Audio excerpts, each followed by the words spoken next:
When the everyday person misses the boat, they miss the boat. When institutions miss the boat, they bring the boat back.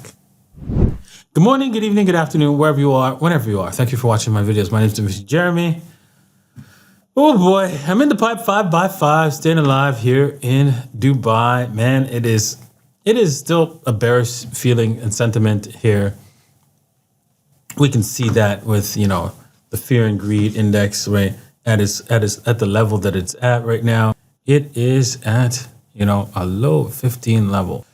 We're looking back and you're seeing that, hey, wait a second, we were pretty greedy for quite some time.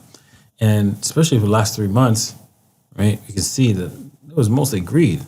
So there's probably a little bit of a time for us to return, right? So yeah, we have to accept maybe we're returning for a little bit, but I think Bitcoin still has some time to go higher, right? And that's why, I'm holding this trade here, getting into this trade and seeing where Bitcoin will take us in the next little while, because the pi cycle later. So many indicators are they're supposed to be a lot higher right now, and they're not. And so like the price, ending price for Bitcoin should be a lot higher, basically. And so, and because they're not, I think this bull run for Bitcoin is not over, right? And so let's take a look at the charts and see what we can see here. Right now, we brought the boat back, just like I suggested that when institutional players miss the boat, they bring the boat back. So when will they actually start to launch the boat? Well, obviously they have to wait to take you guys out, right? And get you guys to shake out your positions. So expect, more downside before we go upside. So with that said, your positions might be shaken out as Bitcoin continues to break down. We could end up filling the lower gap, right? But it might just psych us out. It could come down and go, nope, and off we go. So that's what I would be prepared for. That's what I'm looking for. Now, as for Solana, oof, Jesus, it would have been, that was a beautiful hammer candle, right? But the week's not out yet. That's the key thing. The week's not out. Although this is not looking so good, the week's not out. This looks like, we can have this thing actually reverse. If we could reverse this thing, get another reversal candle going, you never know.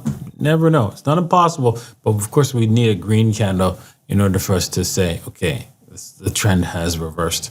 So yeah, it's a little bit difficult, tall order, but it's not impossible, especially in this crypto market. Looking at Ethereum.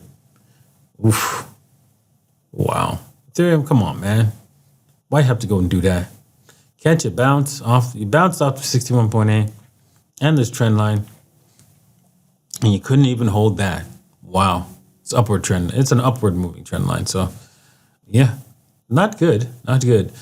Honestly, if we look at the dominance, right? The dominance says that everything is just going to get crushed. Everything is going to get crushed against Bitcoin. So we have to accept that's the case here. This is what the dominance is telling us, and we have to accept it and move on with our lives, or else, well, we're going to get crushed. So really, we should be moving into Bitcoin, right? All of our assets. Is it possible that Solana could pull a miracle out? Yes, it is. But yeah, it's gonna take a lot of work and effort for that to happen. So the best thing to do is to move with Bitcoin, right? And Bitcoin is not going to go down as much as any of the other cryptocurrencies if they fail to turn around in a very short time. Well, thanks for watching. I hope you enjoyed today's episode. I know I did, and we'll see you guys next time. Peace.